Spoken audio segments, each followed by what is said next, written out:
Episode 118 of the Interpretation Station is called to order. Welcome, ladies and gentlemen. How is everybody doing? Back with another episode for you, back with another medley today at the Interpretation Station.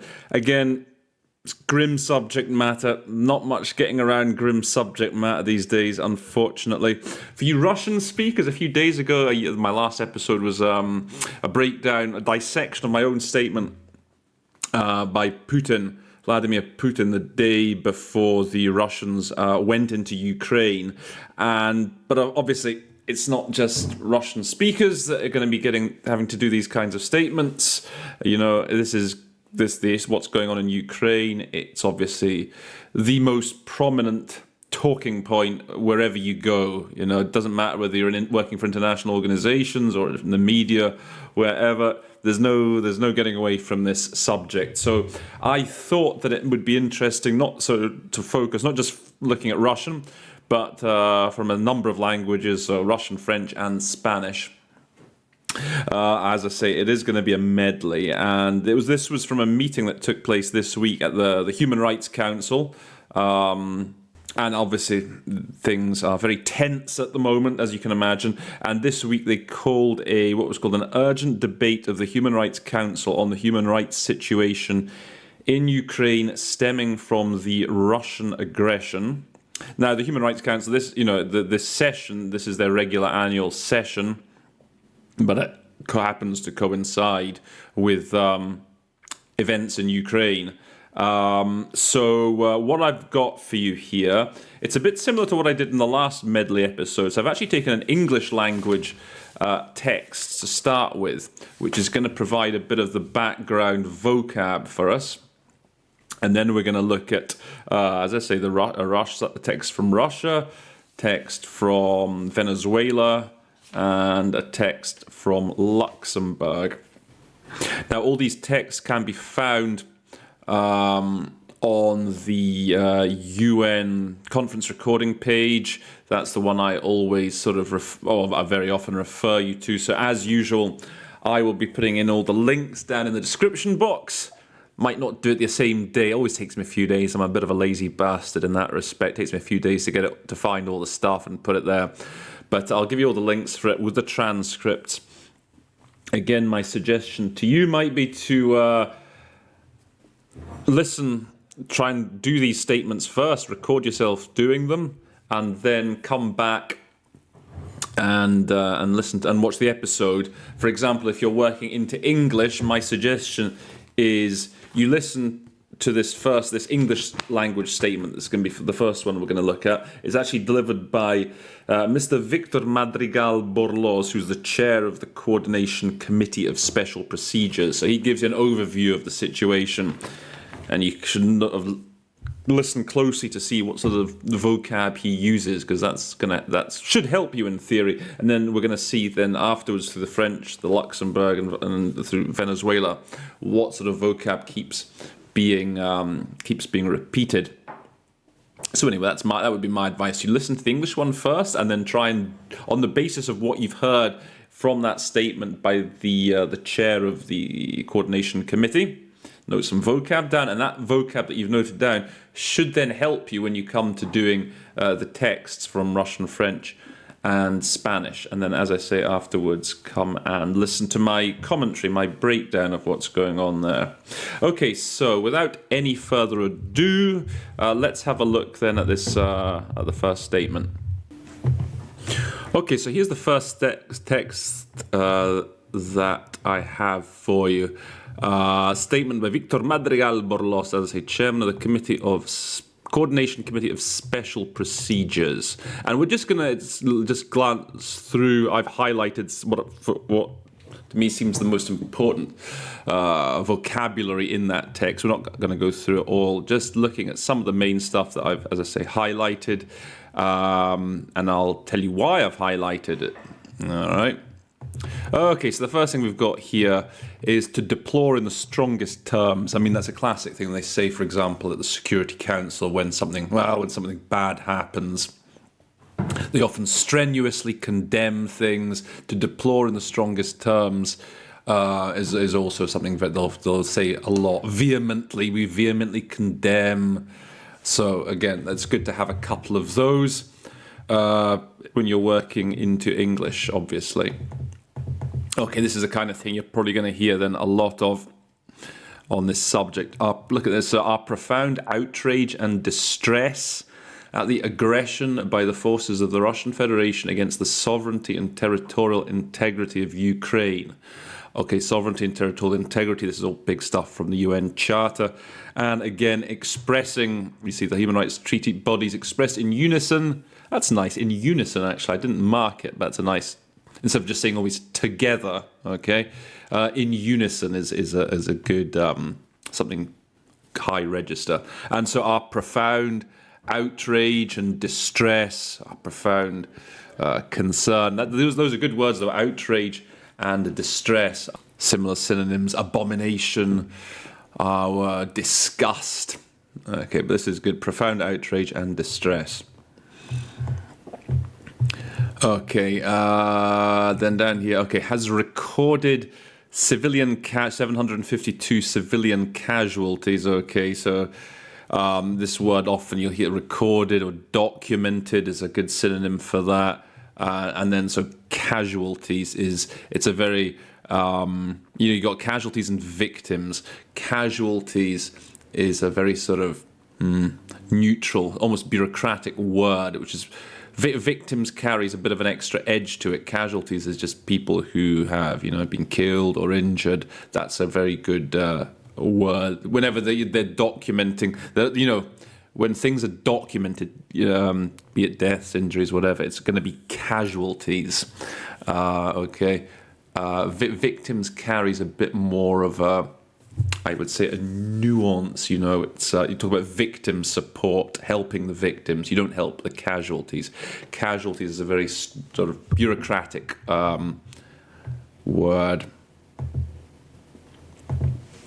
Okay, now again, another thing they're going to be probably talking about a lot is weaponry, kind of weapons used. What do weapons do? Okay, so using explosive weapons with a wide impact area, including shelling from heavy artillery and multiple launch rocket systems and air strikes. Okay, that's very good, important vocabulary. Shelling, okay, they're always talking about shelling towns and cities. I mean, in Russian you have obsтрел, that word, for example, obsтрел, I always put into shelling.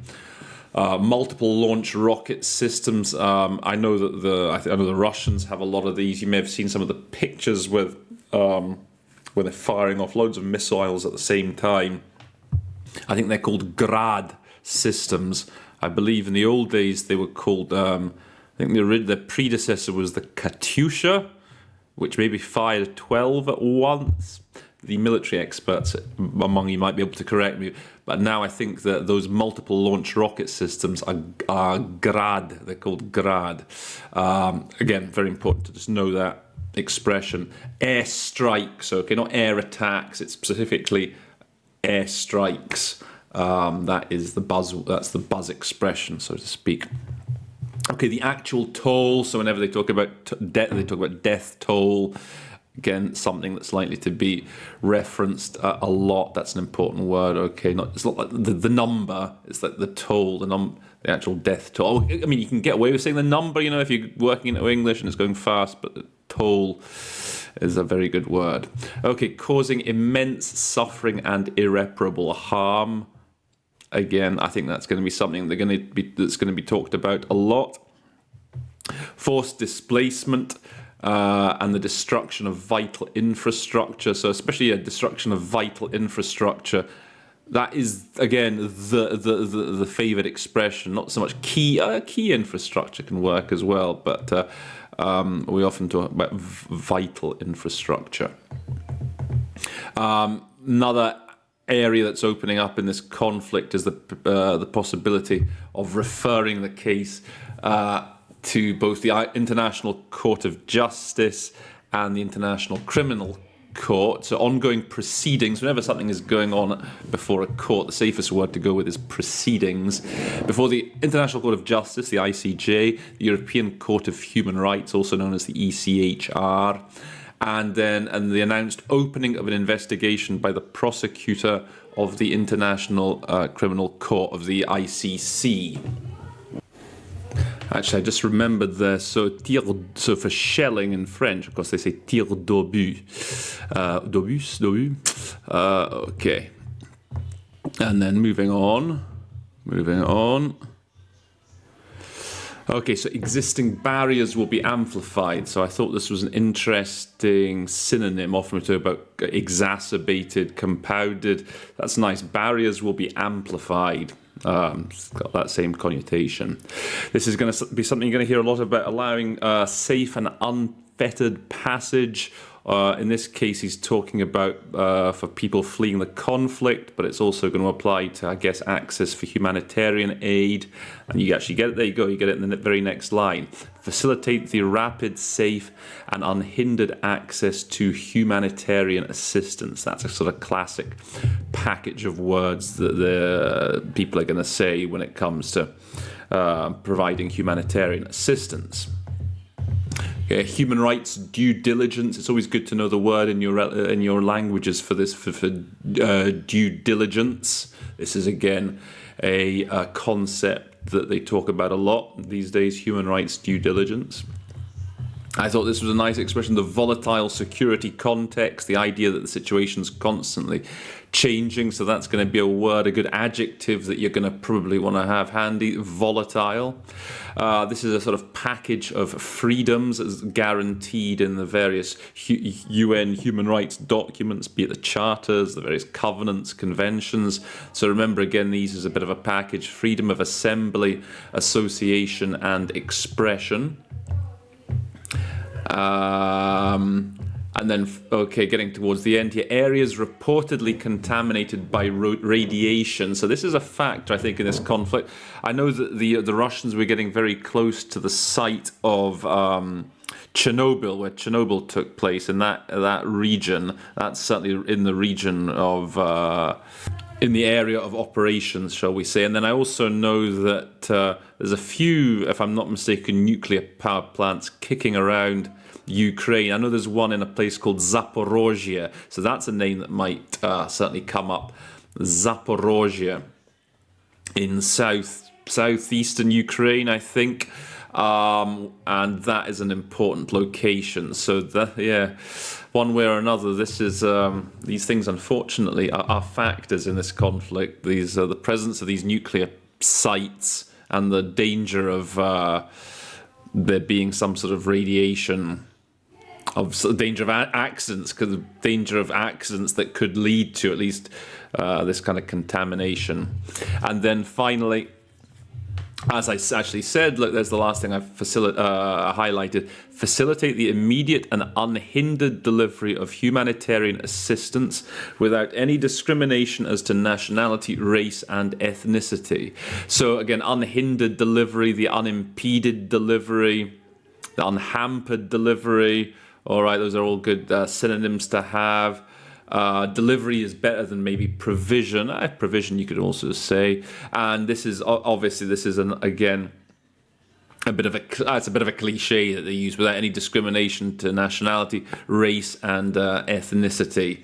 Again, that's classic sort of UN jargon. Okay, so that's, if you like, to give you an idea of some of it from the English speaker, even though I don't think he's a native English speaker, of some of the expressions and buzzwords that are likely to come up, if not in the statements coming up, at least in general, as this conflict goes on. Okay, so with that, let's now move. We'll start with the Russian statement, what the Russians had to say in response to this. You may want to fast forward to the bit where I start looking into the French and Spanish if you don't have the Russian. However, I would say that in this kind of conflict, I think it's really important to know where the Russians are coming from. It's important to know their position on the big issues. So you can actually maybe learn a couple of useful things from what the Russians have to say. Okay, so let's see. Well, I'll just go through as a sight translation and just pick up on the important expressions as we go along. Okay, so President, we'd like to point out the situation in Ukraine has been in в поле зрения. So what do you? Literally in the field of vision. But so I like saying on the radar of the council since 2014. I mean, if nothing like that comes to you in the moment, maybe you can just say has been on the council's agenda since 2014, has been addressed by the council since 2014. Именно тогда, okay, so that's when the Kiev authorities, following an anti-constitutional переворот, anti-constitutional coup, came to power. Now, obviously, this is actually interesting because what it actually happened, it means, okay, к власти пришел режим. So what it actually means, it's пришел к власти. It's like a compound verb, if you like. What I did, I thought, okay, they're going to be talking about the authorities. So I just said the authorities, and then I realized, okay, пришел режим. I had to basically just flip it around as I went along. Okay, because you can't tell, because the vlasti is so far away from the пришел regime. You don't know that's a real, that could cause you problems. So that's one of those classic things where you really have to think on your feet. So what I said was when the authorities in Kiev, following the institutional coup, came to power. Okay, I think that's a pretty good solution. Maybe you want to start a new sentence here. They, in the best traditions of Nazi Germany, set about effectively destroying the Russian language population of the country. Okay, принялся, I mean, you could just say started. Принялся уничтожать. I think the best rendering, though, perhaps, is set about effectively destroying. The tragic results are well known. These include the dozens of people burnt alive in the trade union building in Odessa. So this is an important event to know about that goes back to 2014. This was one of the big incidents when the conflict originally kicked off in 2014. There was an arson attack on the trade union house in Odessa where lots of people died.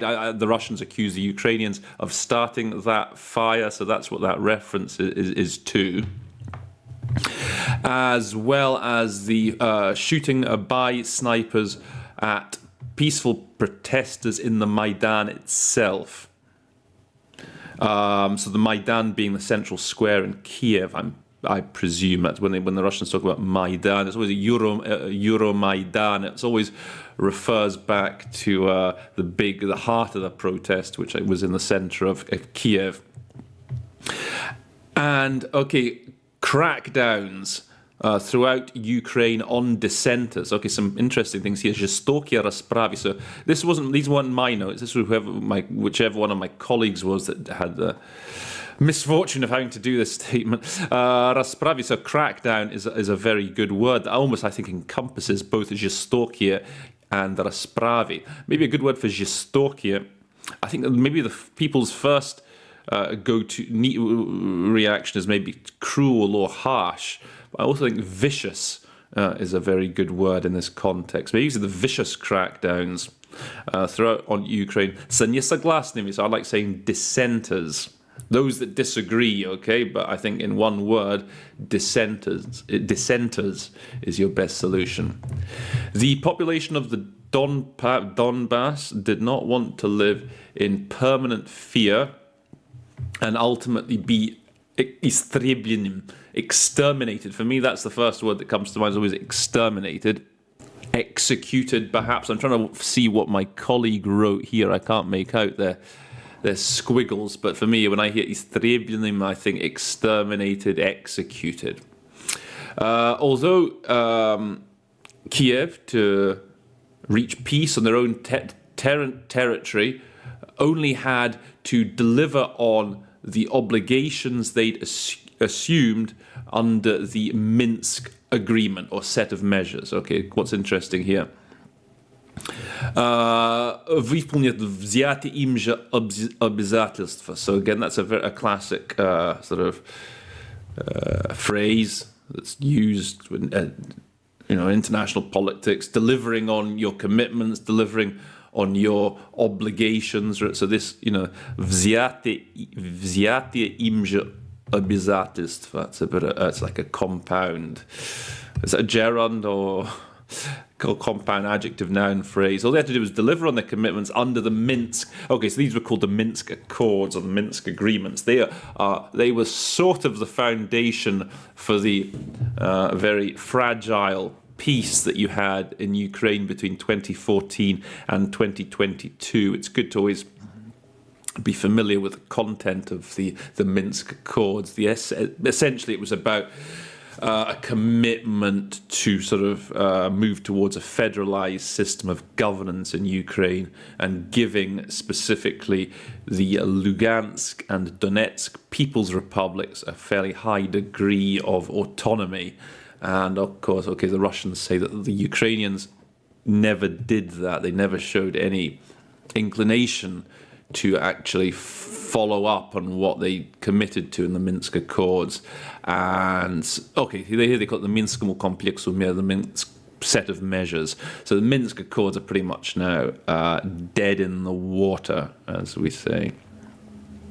For 8 years, the Council has regularly been discussing the situation in Ukraine. And what progress have we seen in that time? UVKPC is the Russian acronym for OHCHR, Управление Верховного Комиссара по правам человека.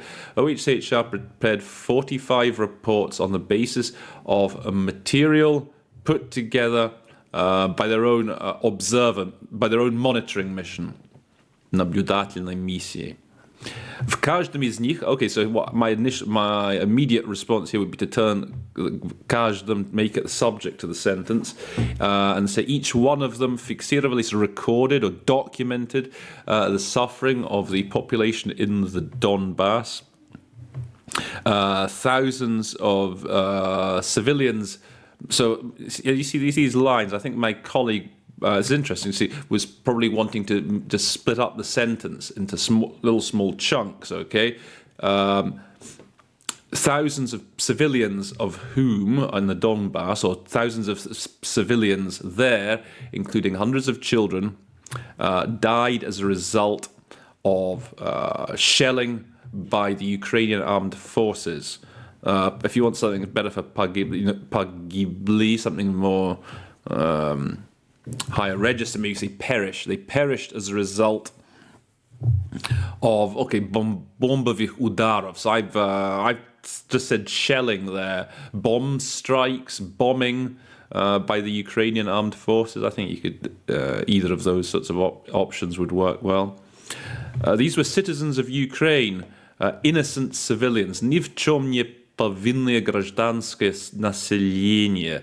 So when you hear that, they'll say that quite a bit. Ни в чем не повинное, just like innocent civilians, who didn't want war.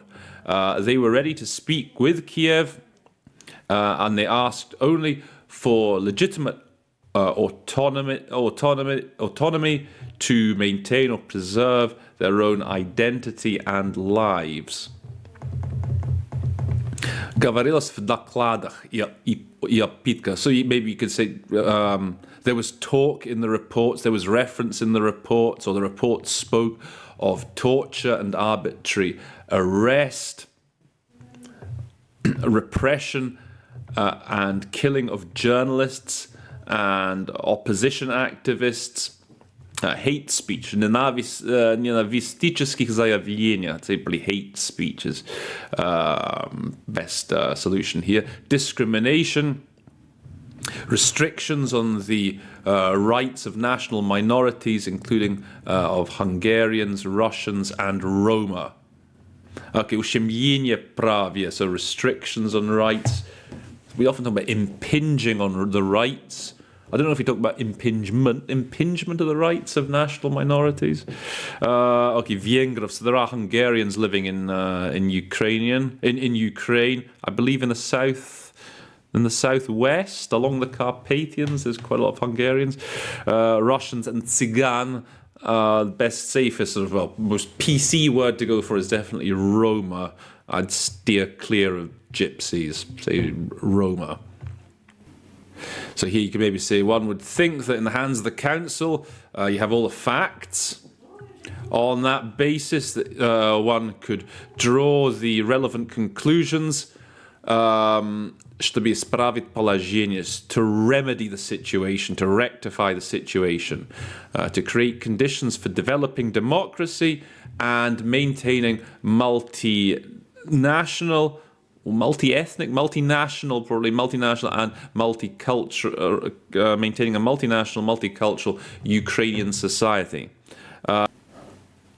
We could have saved the lives of those killed by the Ukrainian armed forces and by the Donetsk and Lugansk nationalists, and we could have prevented the current escalation. This is a tricky little bit here, isn't it? You've got to watch where this one goes. So he's actually saying that the lives could have been saved of those who were killed by both sides, both by the Ukrainian armed forces and by the Donetsk and Lugansk nationalists. So when I first heard it, I thought that ubitych, I thought there'd be a гражданских лиц maybe afterwards. I thought maybe it would go убитых вооруженными силами Украины гражданских лиц. But there's not. It's just the убитых is like the people killed. Убитых. By both, on the one hand, the Ukrainian armed forces and on the other, Donetsk and Lugansk nationalists. To do that, the EU countries and the US should have given these processes an appropriate assessment, adequate assessment, and put pressure on the Kiev authorities to encourage them to take steps to improve the situation in their own country and to settle or resolve, so урегулирование конфликта, settle or resolve conflict in the Donbass. And наказать действия, like I said, put pressure there. Other alternative could be to bring to bear, to prevail upon the Kiev authorities, to get them to take steps,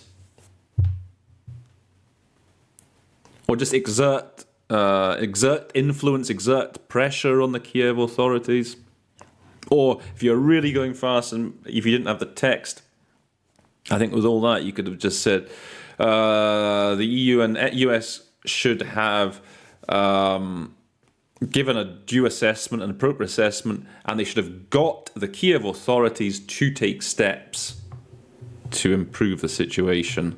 Sometimes, you know, if you're falling behind, you just need to think, what the most simplest way, again, you could express that in English without any frills. Okay, how can we get them to do something? And that does convey properly the meaning. Instead of that, for all those 8 years, you ignored the tragedy of the residents of that region and indeed of the whole of Ukraine. Did you even once express sympathy, сочувствие, condolences or sympathies and solidarity with those who'd survived the bombing in the basements of Donetsk and Lugansk? So here we have this of compound adjective, пережидаешь. I'm thinking that might be a misprint, maybe переживающими. Those being bombed in their basements in Donetsk and Lugansk. This хоть разве, as you see my colleague there, did you once? That is the real. That's what we would say in English, isn't it? Did they once express their sympathies? Сочувствие. Where were your principles? Где же ваша принципиальность? I think I would change that in England. Where were your principles when it came to investigating the tragedies in Odessa and in the Maidan? Why instead of отстаивать права, why instead of protecting the rights or championing the rights and freedoms of Ukrainians and fighting for their lives, why did you потакали и продолжаете потакать преступному режиму? Why did you pander to and continue to pander to the criminal regime in Kiev? Patakat, I thought I'd look it up actually. They're on multi-trans. It also gives a turn a blind eye to, but I think panda is a good solution for patakat. Why don't they continually pander to the criminal regime in Kiev, стыдливо закрывая глаза на его преступления. Okay, so here they are talking about turning a blind eye to their crimes. Стыдливо. Now, what's a good... I think here, if you're going fast, you could probably drop стыдливо, but maybe you could say meekly turning a blind eye. I think if you want to find a good adverb that goes with turning a blind eye, meekly turning a blind eye to their crimes. I want to ask a question of the representatives of the US and the EU.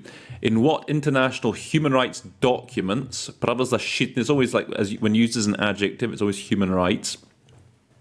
Which human rights documents that you're a party to, is it stated that поставка летального оружия, the supply or provision of lethal weaponry, contributes to saving human lives? Okay, getting pretty sarcastic here, all right? Способствовать, I always tend to go with contribute to. Содействовать, facilitate, способствовать, to contribute to. I just like compartmentalizing those two verbs like that. Or perhaps you're working on the basis of your own experience of ведение военных действий. So something along the lines of waging war, maybe on your own experience of waging war. Prosecuting war is another very high register collocation that we use with war, or pursuing military hostilities. There's a few variations in other countries. During the 1999 aggression, NATO aggression against Yugoslavia alone, when you used utterly inhumane weaponry and conducted indiscriminate strikes using cluster bombs, okay, it's important to know that, кассетными бомбами, cluster bombs, cluster munitions, around 2,000 civilians perished, including children. And, okay, it's a bit faded here. Anyway. What about the hundreds of thousands of human lives taken by your missionary activities in Afghanistan, Iraq, Libya, or Syria? It's all patently clear. Предельно просто, crystal clear. It's all patently clear, crystal clear. Peace and prosperity in Ukraine is not in your interests. The life of the average Ukrainian, I think we'd say rather instead of the simple ordinary Ukrainian, maybe the life of the ordinary Ukrainian or the average Ukrainian does not interest you. Resolving the situation in that country, вам не нужно. It's not something you need. Okay, so you can, you don't know where it's going when he starts saying регулирование ситуации в этой стране. You don't know he's going to finish with вам не нужно. So if you already said settling the situation in that country is not something you need. And the marionetочный regime, the puppet regime of Zelensky, is of interest to you only as an instrument of pressure and as a bargaining chip, разменная карта, a bargaining chip in your противостояние с Россией. I'd maybe say in your confrontation with Russia, in your rivalry with Russia. But I think rivalry is maybe the word we would soonest go for in English. Therefore, we see no added value, не видим добавленной стоимости in today's debates. And this is reflected, об этом говорит вся, so this is borne out by, this is reflected by the coordinated preparations for it and the statements already heard at various levels. Okay, so that was the Russian position on the situation there. So a lot of interesting bits of vocab there for you. Okay, so now let's move on to, we'll have some Spanish now. So this was Venezuela. So Venezuela, obviously they're going to be supporting the Russians, they're close allies with the Russians. So let's see what they said. They're probably going to mention some of the same positions. Okay, thank you, President. Venezuela expresses its concern, expresses its distress, maybe. You know, you had that word in the original opening statement. It's something different at always saying their concern. So maybe it's distress at the worsening crisis in Ukraine. We followed closely events in the Donbass region, which are also the result of almost a decade of human rights violations of the population. We regret to note that the current escalation with the la penosa y terrible pérdida, so okay, terrible loss of life. If you want a second adjective, penosa, the appalling. I always think appalling is a good sort of synonym. The appalling, terrible loss of life that que ha supuesto, that it has brought or that it has entailed, originates in the or can be traced back to the violation of the Minsk Accords at the incentive of the United States, at the breaking of the Minsk Accords, of the destruction of the Minsk Accords at the incentive of the US. The ongoing expansion of NATO towards Eastern Europe, allied to conjugada, together with, coupled with a progressively hostile attitude towards Russia and its territorial integrity, have added unavoidable threats, insoslayables, like inevitable, they can't be avoided, inescapable threats. Therefore, Venezuela has always condemned the, should we say, abhorrent tendency for perversa, abhorrent, despicable trend towards unilateral hegemonic visions of the world, which ignore the principles of diplomacy. They organize, maybe I'd make, this is quite a long sentence here, okay. Let's break that up in a new sentence. They organize invasions with total impunity in countries like Syria, Iraq, and Afghanistan. They promote, I mean, literally, it's maybe they promote media shields that limit the freedom of expression. I'm trying to think of a better word for it. It's called media restrictions, simply. Media blackouts is probably too strong. That limit freedom of expression, manipulate opinions and emotions in order to ramp up incremental xenophobia and hate speech. Okay, to increase, if you want just a sort of neutral word. We reject medidas coercitivas unilaterales. I think I might have done this statement actually. I think it was going very fast. I remember that. We reject, I don't think I had the text. We reject the UCMs and the economic, commercial, financial retaliation against Russia. This will intensify the crisis. It will undermine the enjoyment of human rights of their people and of many other social sectors in those same countries, in those countries which launch these illegal sanctions, which, without knowing it, will also be affected by the secondary, the consecuencias secundarias, the secondary consequences, the side effects of such measures. So he's saying that it's not only the people in Russia who are going to suffer from these measures against Russia, but also the people living in those countries, the ordinary people living in those countries that have launched those measures against Russia. So it's pretty difficult, this.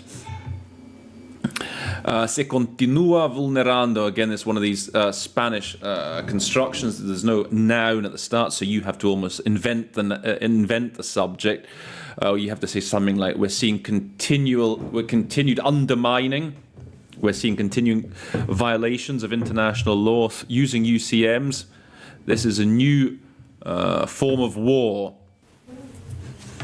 Yeah, so let's have a look at how we're going to do this bit. Okay, through freezing of assets and countries' bank accounts. Reedita la actitud criminal de los filibusteros de siglos pasados.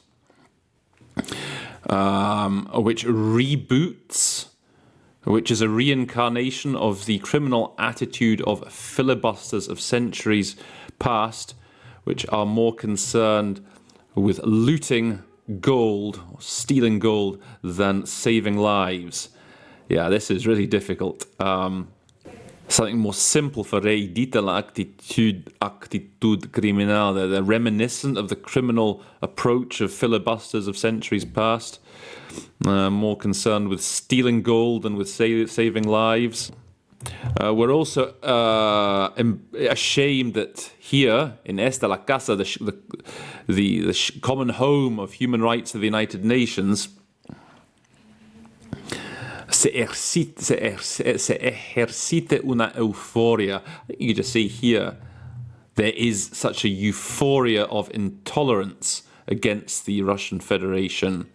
We're witnessing such a euphoria of intolerance against Russia. We cannot and must not, through historic responsibility, play into the hands of the Aquelarre. I had to look this up. So this is a witch's sabbath or a coven. Maybe you can say the clique. I think if you want to keep it simple, play into the hands of the Western media, which is headed by the same perpetrators of the current crisis in Ukraine. I think in English we often use the word cabal. We're playing into the hands of the same Western media cabal, which is led by those same perpetrators of the current crisis in Ukraine. For that word, I think we talk about media cabal. As the liberator Simon Bolivar said, trust should give us peace. Good faith is not enough. It's necessary to show it. So I don't know exactly. Yeah, one always panics a bit when you hear whoever it may be quoting, let's say Simon Bolivar, or generally any foreign delegation quoting a writer or a politician. You're always on slightly shaky ground. But so yeah, confidence or trust is there to give us peace. Good faith is not enough. It's necessary to basically, I think the essence he's saying, it's like actions say more than words. President Venezuela, which is against war and is a firm champion, defensor, a champion of principles and purposes of the UN Charter and the norms of international law, calls for effective resumption, retomar el diálogo, calls for an effective resumption of dialogue between the parties with a view to saving lives, the human rights of the residents or the inhabitants of those countries, and for peace and stability in the region. Based on our Bolivarian diplomacy of peace, we call on you to avoid further escalation and for a cessation of the war propaganda, which even justifies the sending of weapons, the dispatching of weapons to civilians, to discorso della intolerancia, I guess you could say hate speech. It also justifies, the promotion of intolerance. We reiterate that it's only through diplomacy, dialogue, and compromise for contención. Maybe for contención is a better. Man, I'm forgetting when I look it up. Contención. The first thing is containment, stability. But I don't know. Here in this context, I think compromise seems to me to be quite appropriate. Without pressure or sanctions, that we can advance towards a peaceful solution, a peaceful resolution of the conflict. I thank you. Yeah, that is I've got a feeling I had to do that. I got a feeling that there was no statement given, or that the statement came in much too late, maybe halfway through or something. There's some real tough words in that. Okay, and finally, let's have a look at Luxembourg. Okay, so Luxembourg are going to be very much more pro-West, pro-NATO, pro-West. Okay, so they're going to be coming, I suspect, looking at this conflict from a very different angle to the Russians and to the Venezuelans. So what did they say? So Luxembourg fully aligns with the statement delivered by the European Union.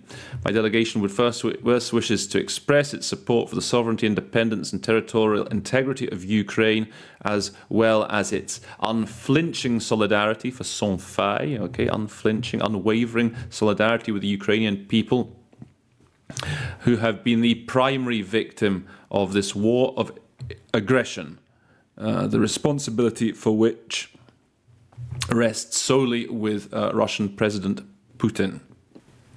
Or as my colleague, you can see the notes here, the responsibility of which is borne alone by Russian President Putin. The worst human rights violations are perpetrated during armed conflict. Luxembourg calls for an immediate cessation of hostilities and for full respect of IHL, okay, international humanitarian law. Nous déplorons, okay, we deplore, you can just use the cognate, maybe in English, we regret in particular the repeated targeted attacks against civilian infrastructure, including on schools and hospitals, by the Russian armed forces, et le recours continu, and the continued use of non-discriminatory weapons dans des zones habitées. I think you could maybe put in residential areas for zone habitée in order to sow fear among the civilian population. This is perhaps, you need a full stop here, perhaps. These are practices prohibited under the Geneva Conventions. So these things are important. Okay, there's quite a lot of buzz phrases here. Le recours continu des armes à effet non discriminatoire. Still resorting to, but again, for recours, you can say use. Given the growing humanitarian needs, the Russian military forces, as well as the Ukrainian authorities, must facilitate unimpeded, unhindered humanitarian access. Remember, our original English text had this expression, okay? He was talking there, the Special Rapporteur talked about, in the last paragraph, unhindered delivery of humanitarian assistance. Luxembourg is also troubled at the fate of women and of Russian women and men who have openly opposed this senseless illegal warfare, insensé. I think senseless is the best equivalent in English, in particular in the form of repression. We are gravely concerned, we are gravely troubled by violations of fundamental freedoms of protesters and by arbitrary and associated arrests, as well as atteinte à la liberté d'expression. Okay, so you can see here the violations of the freedom of expression, abuses maybe, just as for a synonym of freedom of expression and freedom of the press throughout Russian territory. Similarly, we urge the Russian authorities to renounce disinformation. We call on the Russian authorities to abandon disinformation, to stop disinformation, attempts to manipulate public opinion, and to malicious activities in cyberspace. Luxembourg, okay, condamne avec vigueur. What did the original, so Remy said, I think, deplores in the strongest terms or vehemently condemns ongoing human rights violations and abuses découlant de l'agression militaire, arising from the Russian military aggression. Une commission d'enquête indépendante, an independent commission of inquiry. That's often what they use at the UN, a commission of inquiry. You could probably get away with saying a fact-finding mission. With a broad mandate and necessary resources to implement its mandate or to deliver on its mandate, must be set up immediately. My delegation will vote in favour of the draft resolution presented by Ukraine, presented by or tabled by Ukraine, and urges other council members to do likewise. The crimes committed cannot go unpunished. This particularly applies to war crimes and crimes against humanity. In that regard, Luxembourg welcomes the launching of an investigation into the situation in Ukraine by the ICC prosecutor. Again, this was referenced in the initial opening statement. There is a need to explore all judicial and legal ways and means, including at the level of the International Court of Justice. I thank you. So there you have it, ladies and gentlemen. I hope you found the episode useful. Did a bit of a tour around the various different languages, looking at the important vocab that's going to keep coming up. If you found the episode useful, please do give me a like. Share it around. Please subscribe if you're watching the episodes and you're benefiting from them. Please do comment as well. I can't stress how much it helps me when you comment some words, new words that you've learnt in the episode. Put them down. Or if you've got any suggestions yourself for any solutions to some of the stuff that we've done today, please do feel free to put them in the comments below. As I say, I'm going to leave the links to the audios of all the texts together with the transcript. And that pretty much brings us to the end of today's episode, which means that all I have to say is that episode 118 of the Interpretation Station stands adjourned.